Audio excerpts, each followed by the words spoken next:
Bonjour à tous, je suis Anthony Bonhomme et aujourd'hui je vais vous présenter la solution d'intelligence artificielle que j'ai réalisée pour un client en Australie. Donc cette solution, elle répond aux besoins du client qui était de rechercher des informations textuelles contenues dans des grandes quantités de documents. Et donc voilà, la solution va permettre de faire tourner un agent qui lui va analyser tous ces documents, les indexer et permettre de réfléchir sur comment retrouver l'information et la ressortir. Je vous présente rapidement l'architecture de la solution. Donc la solution a été développée en Python, notamment avec le backend fait en Django. Et pour le front-end, ce sera du HTML, CSS et JavaScript. J'ai également utilisé la librairie Llama Index qui permet de cadrer un petit peu la gestion des agents et l'interaction avec les LLM. Et l'intégralité de la solution se trouve déployée sur Azure Web Services, ce qui permet du coup de bénéficier de l'entièreté des services cloud d'Azure, notamment les bases de données en ligne, et aussi la gestion des accès et la gestion du budget par activité, par différents modules. Voilà, donc on passe à la présentation de la solution. Donc pour la solution, ça s'apparente à ce qui se fait de manière classique pour l'interrogation de LLM. C'est un chatbot hein, avec sur la droite, comme on peut le voir, un petit onglet qui vous permet d'ingérer les documents. Donc on voit il y a plusieurs collections qui se trouvent sur la droite, Benchmark and iShare Documents. Et là, je vais créer une collection qui s'appelle Engineering Standard pour segmenter un petit peu mes documents et permettre à l'utilisateur de sélectionner une seule collection de documents pour faire sa recherche, pour poser sa question uniquement sur les documents de cette collection. Donc voilà, je clique sur le bouton Ingest après avoir ajouté une courte description. Et là, ça va prendre un petit temps pour faire la gestion.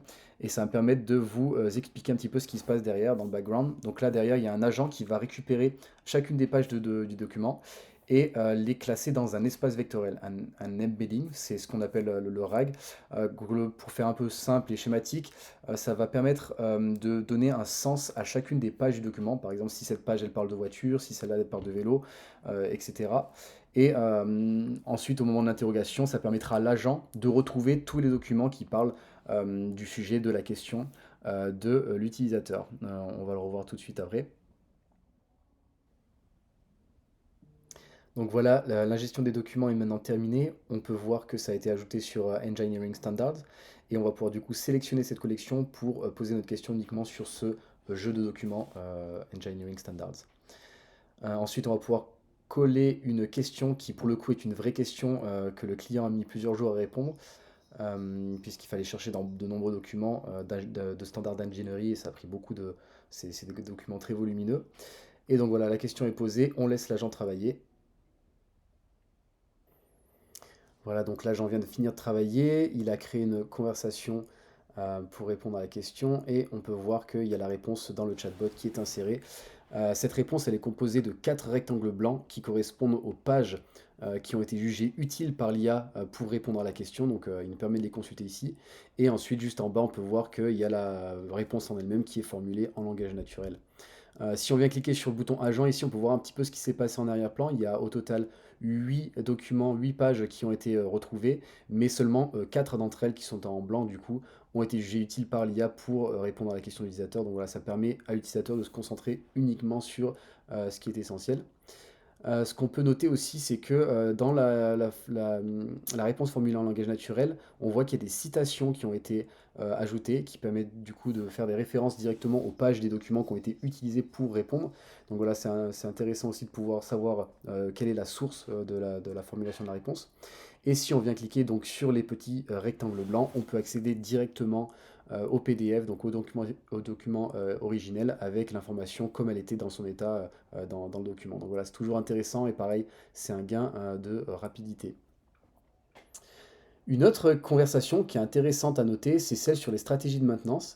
Dans cette réponse qu'a fait l'IA, on peut voir qu'elle a généré non seulement du texte, mais elle a aussi réussi à extraire les graphiques et les images depuis le document d'origine et les intégrer directement dans le chatbot pour appuyer sa réponse.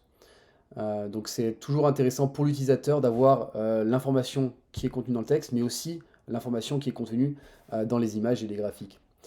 Si on clique sur les rectangles blancs, on peut toujours accéder au document et voir dans quel document le graphique a été extrait et accéder également au texte qui est lié à ce graphique qui peut être intéressant aussi à y contenir de l'information.